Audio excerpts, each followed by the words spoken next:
Hello, everybody. I hope you're keeping okay. My thoughts and prayers have been with you.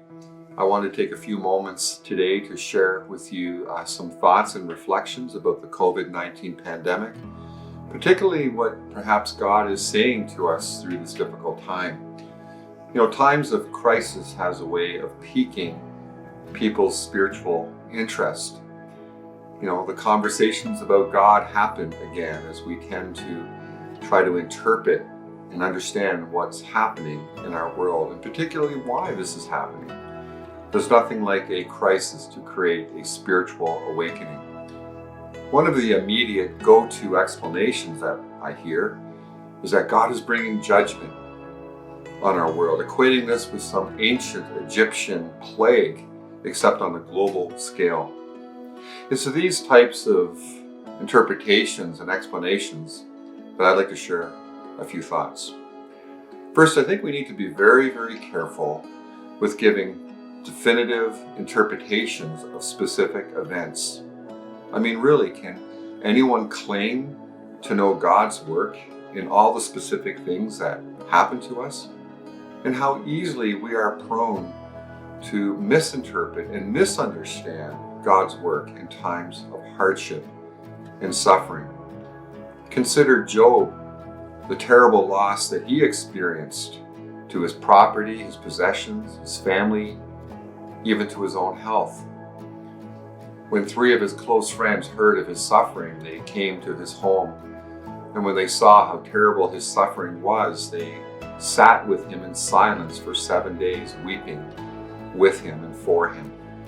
Probably the wisest thing they could have done. But after that, things went downhill. Why? Because they began offering explanations and interpretations to Job, saying, Job, there must be sin in your life. There must be evil. There must be something there for you to go through this. But we know from the story that Job literally had done nothing to deserve it. The answer was far more complicated. Consider Joseph in the Old Testament. Joseph went through many terrible trials and sufferings. And while we're not told what he thought of them, we can imagine that he struggled with them. But it's not until the end of the story that he has insight, where he says, you, my brothers, meant it for harm, but God meant it for good, so that many lives can be saved. Consider Jesus' crucifixion. How did the disciples interpret it at that time? How did they understand it? Did they understand that God was redeeming the world and them through the cross? No. None of them understood it. None of them interpreted it correctly at the time. In each of these 3 cases, it's only after God revealed his work and purpose that they correctly understood and correctly interpreted God's work and will. So my point is this: we need to be careful in making definitive judgments regarding God's work in specific situations. When I think of my own hardship and trials that I've gone through, I've learned to simply acknowledge that, God, I really have no idea what you're doing.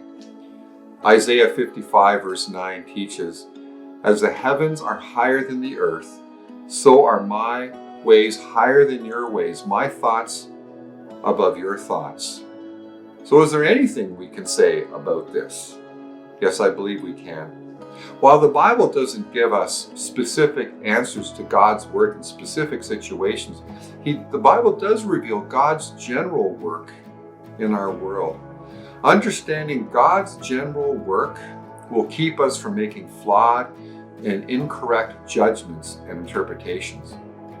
I want to encourage you to allow these scriptural references shape the way you look at this global crisis and what God is doing through it. John 3:16. For God so loved the world that he gave his one and only Son, who died for the world. The word world is in reference to the human race in active rebellion against God. How does God feel about this broken, sinful world? He loves people. And his love isn't simply a sentimental love. It is a sacrificial giving love because he gave his one and only Son for the world. The Bible repeatedly reveals a God who is not indifferent to human suffering, but is heartbroken over our pain. John 3:17, the Son was not sent to condemn the world, but to save the world through him. What is God's work in our world right now? To save and redeem the world, not to judge and condemn it. Often you hear people say, why doesn't God do something about all the suffering and pain in our world? But he has done something. He came into the world and took all the pain and suffering of our world onto himself, dying in our place, giving us the promise that one day he would return to set us free from all pain and suffering in a redeemed and perfected world. Seeing and interpreting God's work through the lens of the cross may not give us the answers to what God is specifically doing through this global health crisis, but at least it tells us what the answer isn't. It isn't because he doesn't love us. It isn't because he isn't good. It isn't because he doesn't have a plan to bless us one day. When I consider my own hardships and trials, yes, I do say, God, I don't know what you're doing. But I can also say, but I know, God, that you love me and that you are good and that you have a plan to one day bless me through Jesus Christ.